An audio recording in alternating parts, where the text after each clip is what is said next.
Être syndiqué, c'est connaître ses droits, ce n'est plus être seul, c'est agir collectivement. Et ça, c'est important. Le collectif, c'est ça qui fait notre force à Force Ouvrière, c'est le collectif et on est là pour tous les agents de l'hôpital.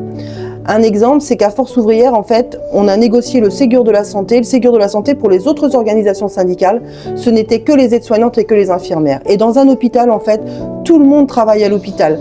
Du personnel de cuisine à la personne qui fait le ménage, la personne qui brancarde, la personne qui est à l'accueil de l'hôpital. Nous, Force Ouvrière, c'est ça qui fait notre force. Et c'est surtout, c'est qu'on s'occupe de la fiche de paye et de vos conditions de travail.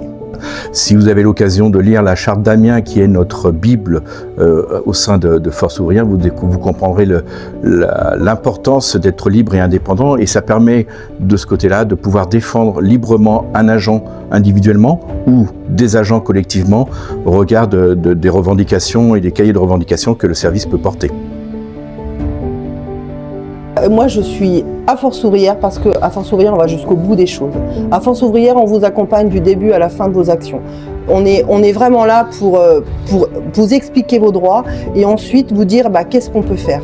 Et qu'est-ce qu'on peut faire, c'est pourquoi pas aller faire un rendez-vous à la direction, pourquoi pas faire un mouvement de grève, mais toujours c'est cet accompagnement-là et aller jusqu'au bout des choses. C'est ce qui nous caractérise à Force Ouvrière. Et surtout, c'est notre indépendance syndicale. On est indépendant de tout parti politique, de tout courant philosophique. Et nous sommes financés, parce que c'est ça aussi des fois qui intéresse les agents, ce n'est financé que par les adhésions de Force Ouvrière.